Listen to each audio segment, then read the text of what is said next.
Hi, this is Phil, and I'm here to tell you all about the Capes and Lunatics Patreon. Get early access to all of our interviews, including the monthly Chichester chats with writer and comic book legend D.G. Chichester, new episodes of classic Capes and Lunatics shows, including The Quantum Zone, This, That, or the Third, and many, many more specials, all completely uncensored. Access starts for $3 a month, full video when you pledge $5 a month. Check out the link in our show notes or go to patreon.com/CapesandLunatics. Hope to see you there. Look up in the sky. It's a bird. It's a plane. It's an electric mullet. It's almost choked on iced tea. Anyway, welcome back to another episode of Electric Mullet. I am Phil. Joining me, as always, Superman's number one fan. It is Tyler Patrick. That's right. Tyler Olson. Just changed my name too. And this is my son, James Olson Patrick. Well, you should make some fan video instead of Superman and Jimmy. It should be like James Cole and yourself. Yeah.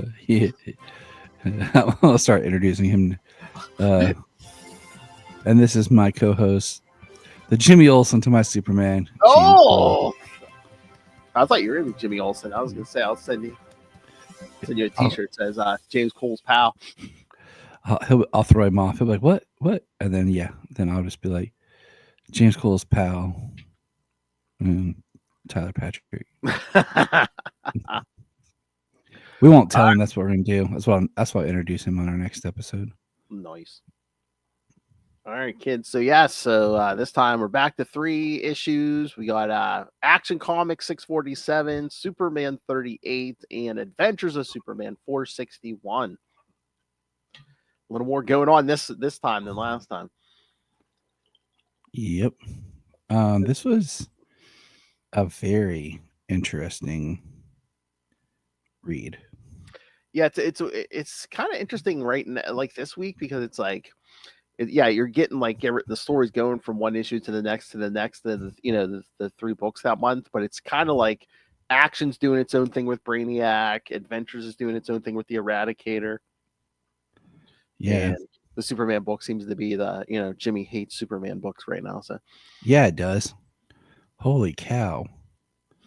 Man, it's just I was like, look what Superman did to me. I'm like, wow, Jimmy, it's not like he directly did this to you. Exactly. You've never made a mistake, Jimmy? No, Jimmy doesn't make mistakes ever. All right. So should we jump into these? Mm-hmm. All right. Which one are we doing first? Action Comics 647. All right. All right. Action Comics 647 from November 1989. Brain Drain. Writer Roger Stern, penciler George Perez and Kerry Gamble, inker Brett Breeding, colors Glenn Whitmore, letterer Bill Oakley, and editors Mike Carlin and Jonathan Peterson. Hold on. I didn't put the cover up. Because again, these are all decent covers, but yeah, especially here we got there's our cover. Yeah, yep. Again, George Perez, you gotta put it up. Superman finally remembers Brainiac was the one responsible for attacking him when he was Gangbuster and decides to investigate his connection with Lex Luthor. Meanwhile, Real Docs manipulates Dr. Happerson to cause a robot factory Luthor was visiting to go berserk and hopefully kill him. Superman interferes and stops the robots from killing Luthor, but Brainiac's plans are far from over, as he now has the entire personnel in the facility under his psychic control with the helping hand of his new associate, Metallo.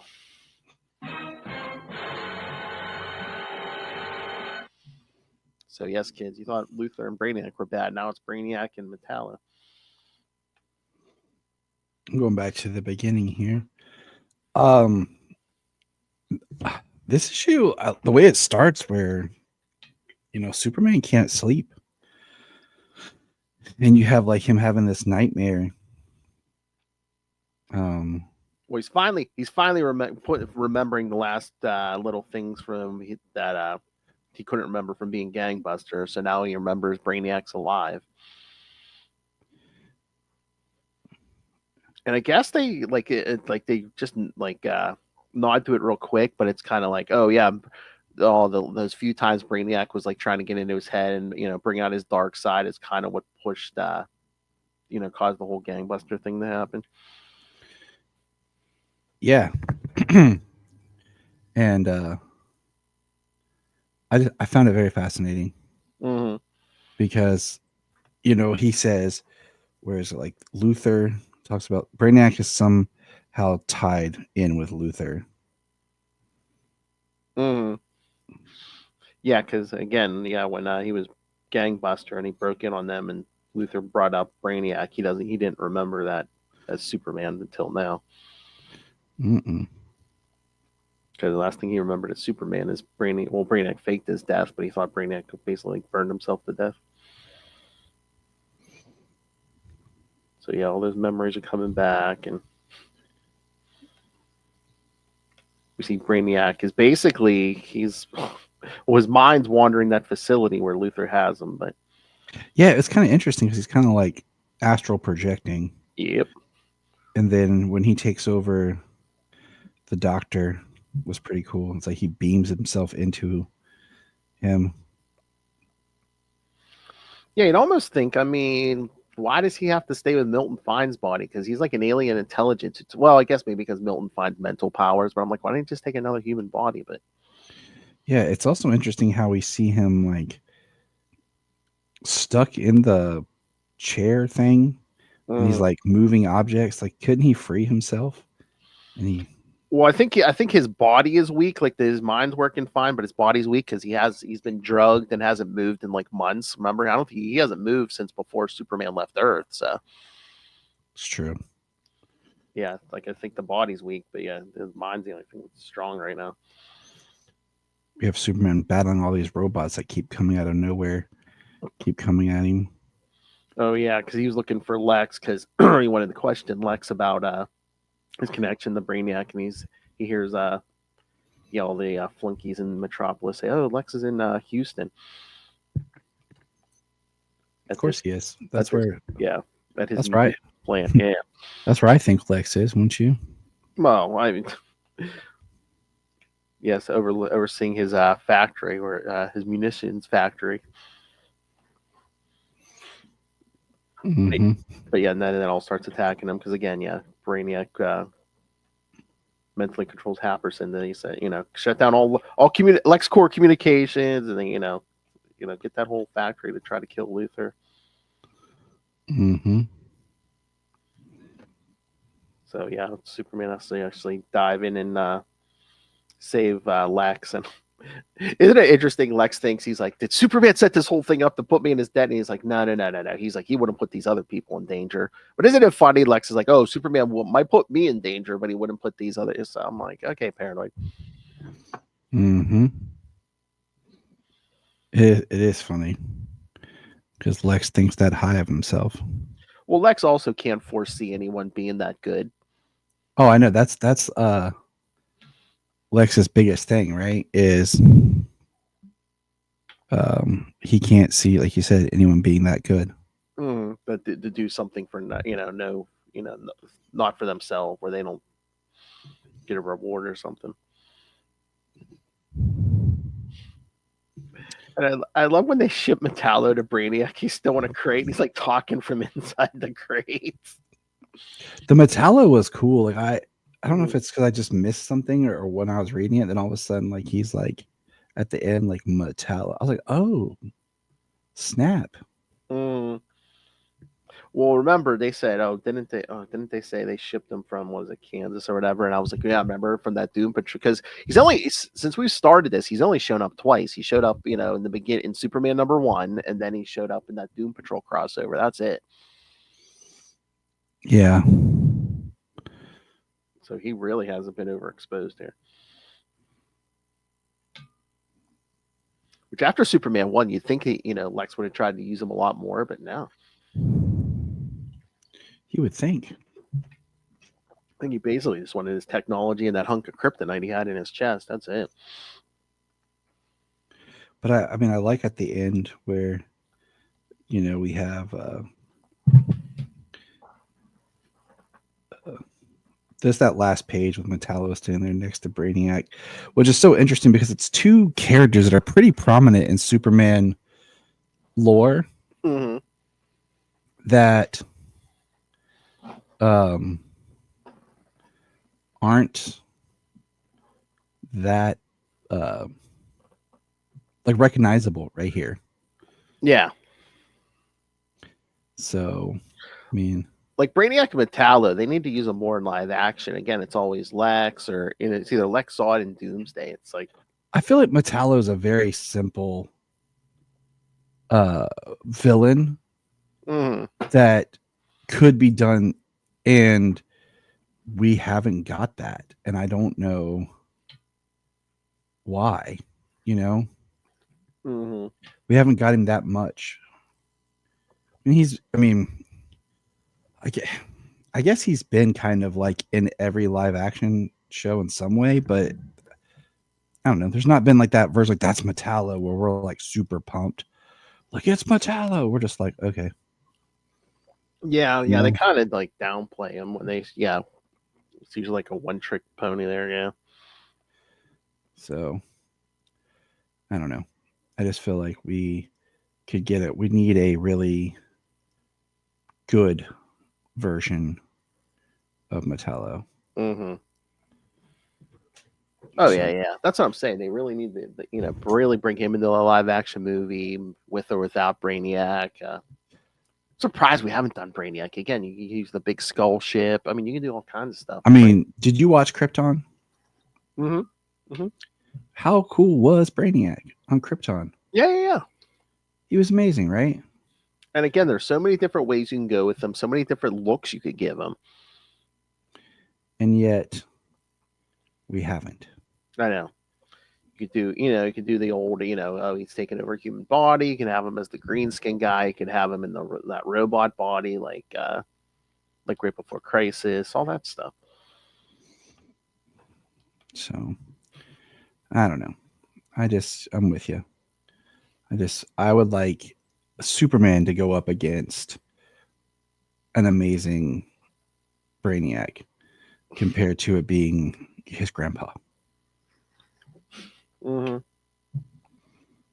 Yeah. And how do you feel it's like sometimes, especially like on the animated series where like Brainiac has to be, and again, like you said, Krypton, does Brainiac need a connection to Krypton or no?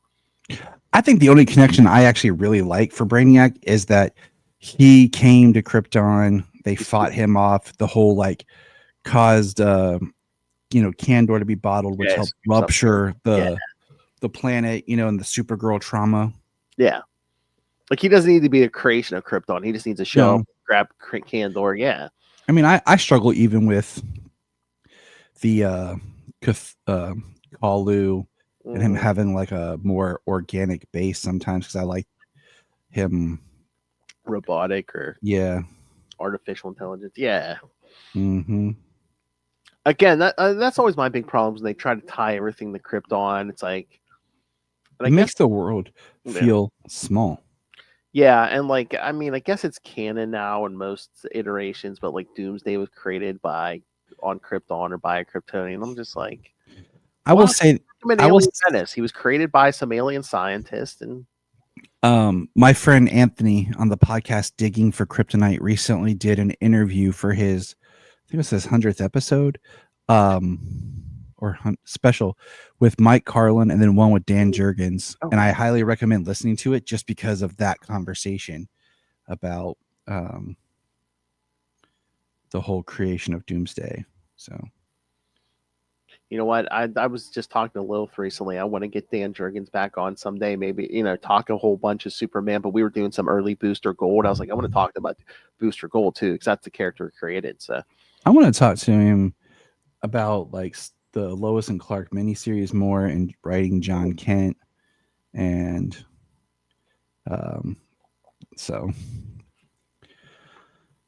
yeah, I want to talk to him about that kind of stuff. If not before, maybe we should hassle when we do Death of Superman. Yeah, I mean, that would be kind of neat. And I want to try to, if we did, try to find the different angles. Like, did I tell you I told you my Death of Superman like anniversary pitch idea that I'd love to see them do. Mm-hmm. So, but yeah, this issue was good. Mm-hmm. It was busy, but like if I were to just look at this, not knowledge, nothing in this says to me Metallo and Brainiac just from this image. You know what I'm saying? Like it's Yeah. just there. Yeah. So, All but right. yeah. All right. Ready for the next one? Mm-hmm. All right. All right. So we're gonna go to Superman 38.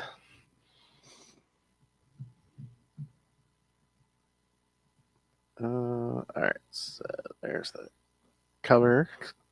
And again, weird weather all over the world. Which we'll address that in the last issue tonight.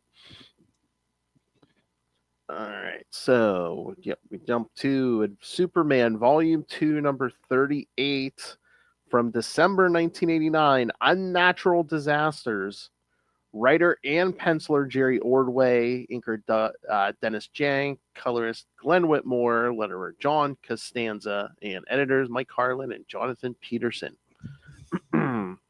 Superman is searching for Brainiac. See, he's still going, and tracks him to the Farnham and Beatty Circus in Wisconsin, where he first met him.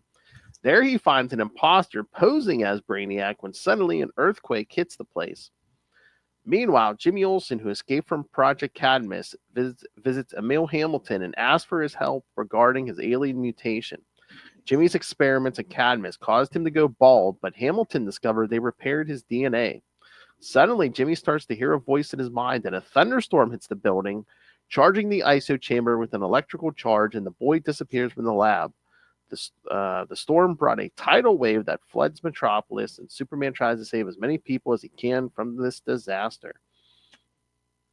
And it doesn't even say, yes, Jimmy trades places with Husk, which we kind of talked about last time, I think. So, yeah, Superman goes to the carnival and finds, some guy's just trying to pretend to be Brainiac. Superman's like, I wouldn't do that. Yeah. So the whole Jimmy Olsen, like you said, this book has become Jimmy Olsen hates Superman. Superman has directly done everything possible to Jimmy Olsen. That opening, Professor Hamilton. But yeah, the carnival, and then Professor Hamilton vacuuming, and he like says batteries to power, turbines to speed. Mm-hmm. I know you had to love that. Oh yeah, he's got that big ass industrial vacuum. But the whole Jimmy thing, did that give you like pre-crisis Lex vibes? Because he's like, Superman made me bald. Yeah.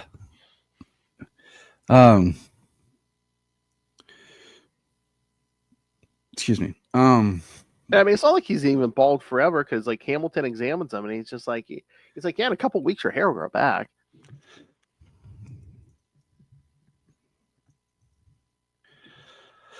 I don't like, man, Jimmy, the way they've changed him. Just, I don't know, like this, something about reading this, Jimmy and Emil Hamilton right now, they both seem very angry and agitated and hateful. And Jimmy just blames every issue he has on Superman. I know. But then, he switches places with Husk from it, and who comes from another dimension. So I wonder who's going to want to help bring him back. So, so Jimmy disappears, and then Hamilton calls the Daily Planet looking for Clark Kent to get him in touch with Superman, but nope, he's not there. But Colin Thornton's still sitting there waiting for Clark. Oh my gosh, that's hilarious. Mm-hmm. The whole stuff at the circus. Oh yeah. But then I had to like read this a couple times where Emil puts Jimmy like in the thing about where he's like, oh, your DNA has been repaired. He's like, don't you hear that voice? What are you talking about, Jimmy? You can't hear him, Professor? And then boom, he like disappears. And then Emil calls the Daily Planet and no, I'm sorry. He's on assignment. I'm not important. I'll give him the message. You know, it's just kind of like then Jimmy's now Husk. Mm-hmm. I was like, come on. And the rains. Well, Jimmy's not Husk, but he's switched places with him. Okay, is that what happened? Yeah. Because they Okay. they switch places. Yeah, so that's why I said Jimmy's in another dimension now, and I said, oh, I wonder he's gonna want to help save him now, huh? All right. I read it as I thought they changed like Yeah, nah. oh joy. Poor Jimmy. He'll probably blame this on Superman. Probably. He'll be like, you did this to me. But then, yeah, Metropolis gets hit by this giant tidal wave. The tidal wave was interesting. Yeah. But I love Hamilton's like, he's like, what, you can't stop and then take a couple minutes to find out what happened to Jimmy? No, there's a couple million people underwater. I know.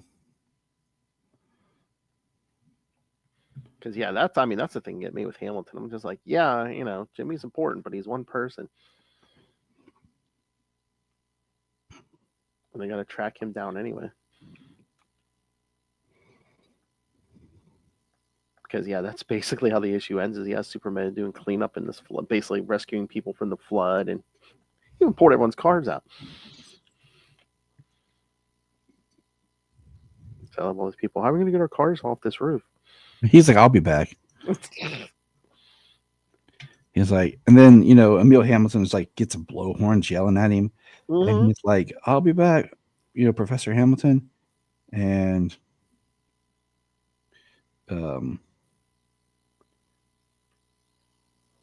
it's like, I must talk to you. And he's like, at the end, now, excuse me while I get back to work. Mm. He said, that issue, I think, went by faster than the others. What, this one? Yeah. Yeah. Because again, I mean, look at how much Superman's doing. He went to look for Brainiac. He went to the carnival or whatever, the circus. Then the whole stuff with Jimmy, and then Superman has to rush back and take care of this, flooding. Mm-hmm. Modern comics could never. Yeah, for real. But I mean, I guess maybe Jerry Ordway or somebody's like, because again, once again, we're back to carnival, and it's like, oh yeah, look, they're still mistreating the animals. It's like, oh, okay, that's depressing. Mm-hmm. But yeah. So what you think? I mean, this is probably it's still good, but it's probably my least favorite out of the three. Yeah, I'm just getting tired of Jimmy. Yeah. Maybe he'll lighten up after taking a trip here. Maybe, but he'll probably, like I said, he'll come back and he'll blame it all on Superman. Mm-hmm. Superman did it to him. Of course. All right. You want to get to the last one? Mm-hmm. All right. So Adventures of Superman 461. This one has an interesting thing in it I was wanted to discuss with you. Oh, it's got a few interesting things in here, yeah. All right. Oops, sorry. All right, so Adventures of Superman 461 from December 1989. Home, writer and penciler Dan Jurgens, inker George Perez, colors Glenn Whitmore, letterer Albert de Guzman, and editors Mike Carlin and Jonathan Peterson. Superman realizes the Eradicator is the cause for all the unnatural disasters hitting around the world. So he flies to Antarctica, determined to destroy the device once and for all. Brute force is useless against the Eradicator, so Superman flies through the dimensional gateway in the fortress, arriving at some sort of phantom zone where he meets a holographic manifestation of Kal-El, his ancestor. Kal-El explains he needs to fulfill a rite of passage to gain control of the Eradicator. He enters another vortex and arrives at Krypton the day of its destruction, where he encounters his parents, and Jor-El helps him go through the rite of passage.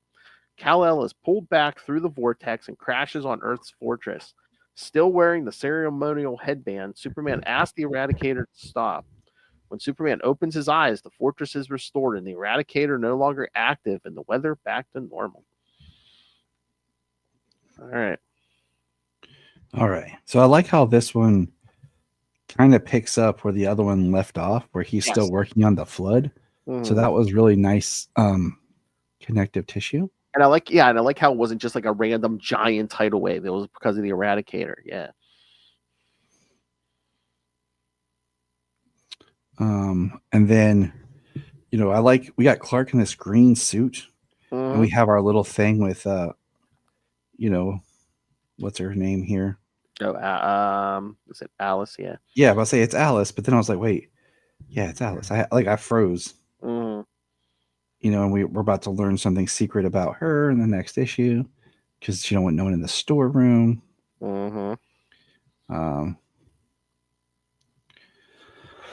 But man, Clark gets this job offer, and Lois pops in and talks to him about it, and Clark talks about how he was going to be a journalist always first before being Superman. I mean, this, like I said, this is where he goes to talk to Emil, and Emil is like really on edge about everything that he's done. And they're talking about the Eradicator and talking about the Kryptonian relic, and Superman's like, "What are you talking about?" And that's when I'm like, "What is going on?" And then Emil's giving him crap for Jimmy missing, but then when he talks about the Eradicator messing with his mind, I'm like, "Oh, okay, all right, this is making more sense." Like, why because remember last time at the end of the Adventures issue, you're like, "Yeah, it's just like everything just seemed, Superman was like, oh, everything's all right." Yeah, because the Eradicator wiped his memory. Yeah. Because we both were like, wait, what happened here? That doesn't feel right.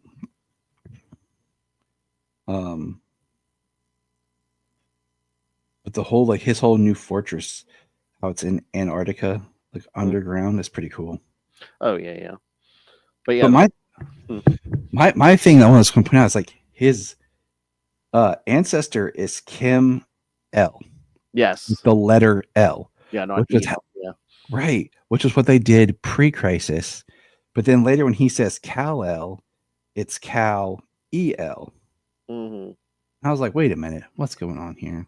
I'm trying to remember. Was there something where after a certain point they added the E? I don't know. It was post-crisis. This when the EL, if I remember. Yeah, right. But I thought there was a story or something where in a certain age of Krypton, by the time they got through certain point, they just added the E. I don't know. Maybe, but I didn't think. I thought it was. All right. Well, we'll find out. But yeah, I know pre-crisis. Yeah, they were doing that. Yeah, because Earth 2 Superman was just the L. So, but I thought that was interesting. Oh yeah. And yeah, the whole tidal wave was because the Eradicator was melting the ice in the Antarctic, so sea levels were rising and all kinds of fun stuff. But I found that whole thing interesting, but I don't mind. I thought it was neat that there's more than one kind of Eradicator. Like an Eradicator is tied to a family. And this one, he has to prove himself, but he goes basically back in time to right after his rocket ship leaves. And I cannot take the way they write Lara.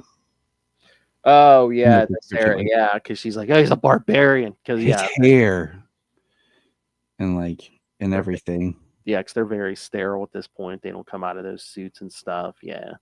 She says, "You're so hideous to me. Your hair, your body. I wish it was different and I could stand." And I'm just like, man, that's. No, I don't like that. It's not like he's just his hair on top of his head. You know what I'm saying? Oh,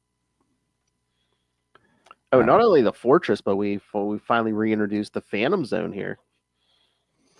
Yeah. I like. There's a lot going on in this because then when he comes out, he believes that he passed the trials Well, for, yeah, yeah, he does this whole mental thing, and it's like his basically his logical side and his barbarian side basically in battle, and and he has to be recognized as Kryptonian and accepted, and then goes back and basically tells the Eradicator what to do. mhm. And when he goes back, like the fortress is done, and there's the statues of his parents. And then he flies out, and there's the scientists. Because they have no memory of this since they've been taken over by the Eradicator. My first thought when the way they were talking was like, did he time travel backwards? Oh When he yeah, came out, and or or something. I was like, I'm like, no, because the Eradicator just messed with their memories. Because again, he at one point Superman comes out, and he's talking to him. He's speaking he speaks a line in Kryptonian. yeah.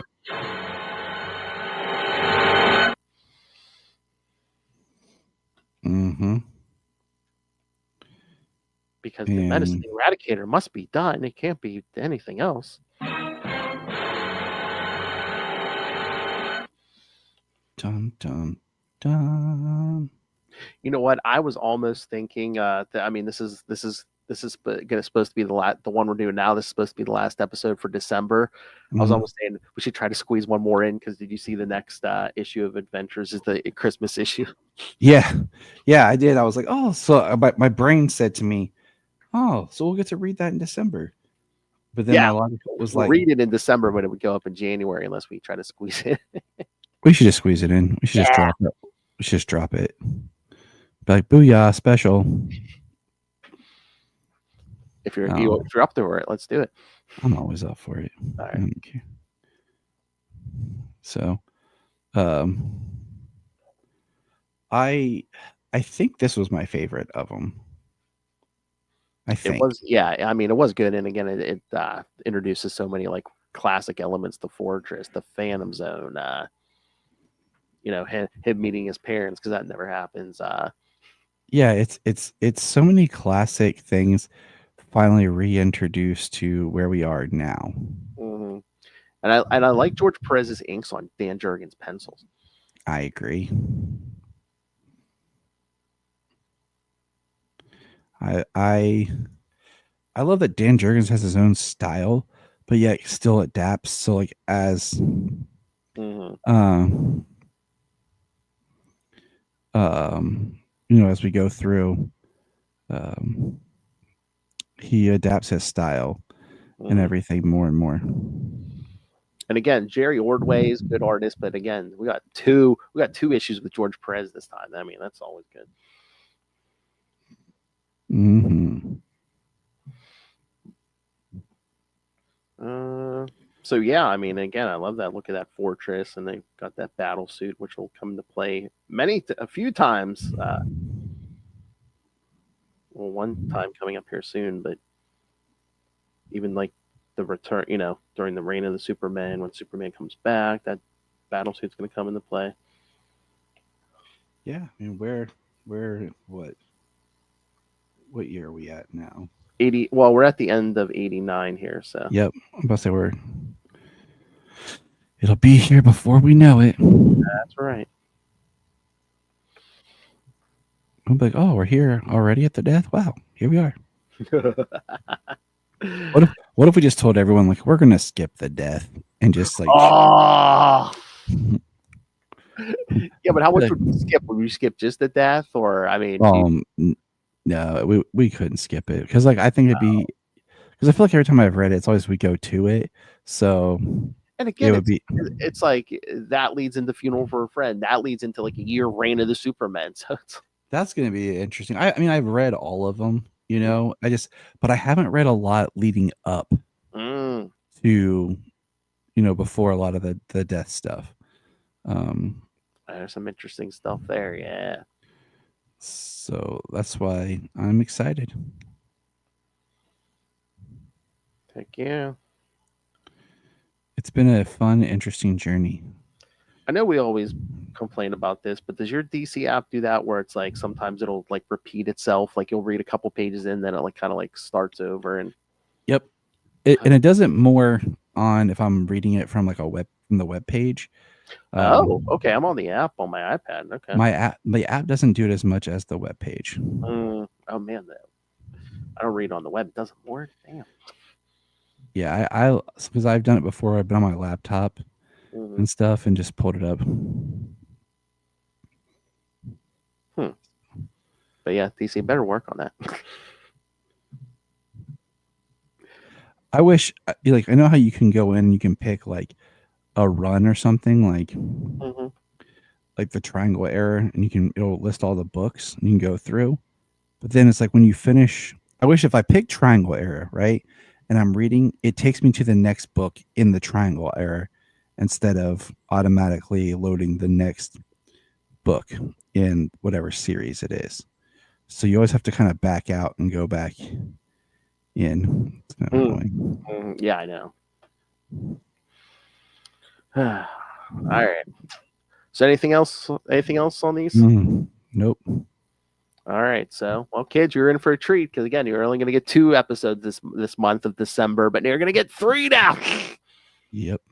Because yes. All right. So next time we're going to cover part 2 of the Brainiac trilogy there, Superman 39, and then Adventures of Superman 462, which is a Christmas issue. So, which I think I can time pretty close to Christmas there. So, all right. So send us your thoughts on those, and then of course, first episode of January. Of course, we'll wrap up that Brainiac stuff and kind of get ready for Rise of the Krypton Man coming soon. All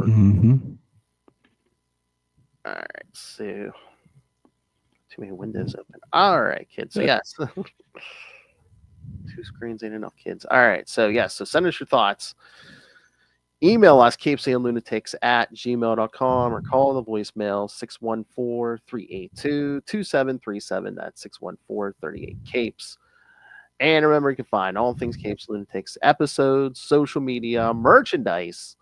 Get your brand new Capes and Lunatics merch, the classic Capes and Lunatics merch, and of course, deadlier than any of the menaces we mentioned tonight. Little Hellfire demands that you rain random money on us through the Cash App link.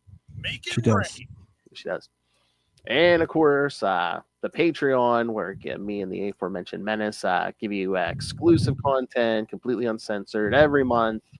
And if you are a patron, you can suggest topics for us to discuss. So subscribe and tell us what to do. So find the Patreon at patreon.com/CapesandLunatics and find everything at tubespace.io/CapesandLunatics Podcast Network. That's tubespace.io/Capes and Lunatics Podcast Network. More vicious and brutal than ever.